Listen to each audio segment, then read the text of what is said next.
मारीच और सुबाहु का वध।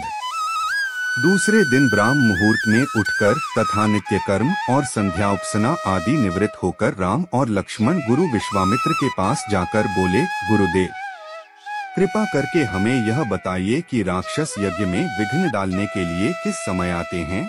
यह हम इसलिए जानना चाहते हैं कि कहीं ऐसा न हो कि हमारे अनजाने में ही वे आकर उपद्रव मचाने लगे।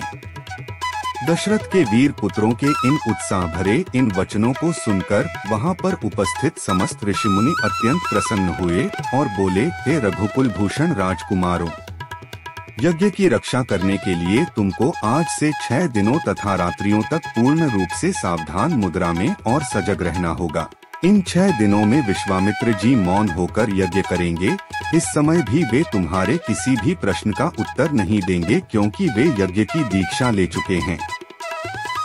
सूचना पाकर राम और लक्ष्मण दोनों भाई अपने समस्त शस्त्रास्त्रों से सुसज्जित होकर यज्ञ की रक्षा में तत्पर हो गए।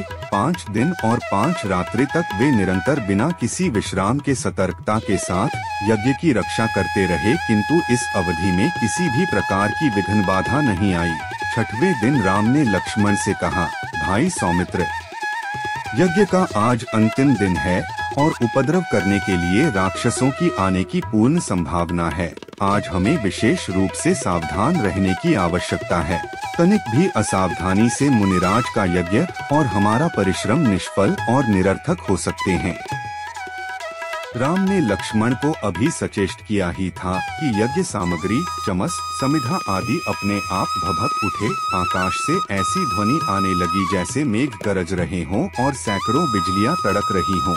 इसके पश्चात मारीच और सुबाहु की राक्षसी सेना रक्त, मांस, मज्जा, अस्थियों आदि की वर्षा करने लगी।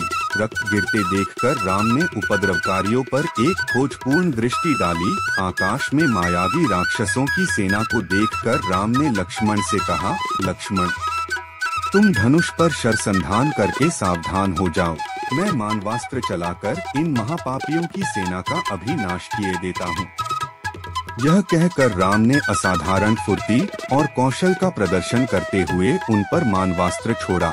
मानवास्त्र आंधी के वेग से जाकर मारीच की छाती में लगा और वह उसके वेग के कारण उड़कर 100 योजन अर्थात 400 कोस दूर समुद्र में जा गिरा। इसके पश्चात राम ने आकाश में आग्नेयास्त्र फेंका, जिससे अग्नि की एक भयंकर ज्वाला प्रस्फुटित हुई और उसने सुबाहु को चारों ओर से आवृत कर लिया। इस अग्नि की ज्वाला ने क्षण भर में उस महापापी को जलाकर भस्म कर दिया। जब उसका जला हुआ शरीर पृथ्वी पर गिरा तो एक बड़े जोर का धमाका हो गया। उसके आघात से अनेक वृक्ष टूटकर भूमि पर गिर पड़े। मारीच और सुबाहु पर आक्रमण समाप्त करके राम ने बचे खुचे राक्षसों का नाश करने के लिए वायव्य नामक अस्त्र छोड़ दिया। उस अस्त्र के प्रहार से राक्षसों की विशाल सेना के वीर मर मर कर ओलों की भांति भूमि पर गिरने लगे। इस प्रकार थोड़े ही समय में संपूर्ण राक्षसी सेना का नाश हो गया। चारों ओर राम की जय जयकार होने लगी तथा पुष्पों की वर्षा होने लगी। निर्विघ्न यज्ञ समाप्त करके मुनि विश्वामित्र यज्ञ वेदी से उठे और राम को हृदय से लगाकर बोले, हे रघुकुल कमल, तुम्हारे भुगजल के प्रताप और युद्ध कौशल से आज मेरा यज्ञ सफल हुआ। उपद्रवी राक्षसों का विनाश करके तुमने वास्तव में आज सिद्धाश्रम को कृतार्थ कर दिया।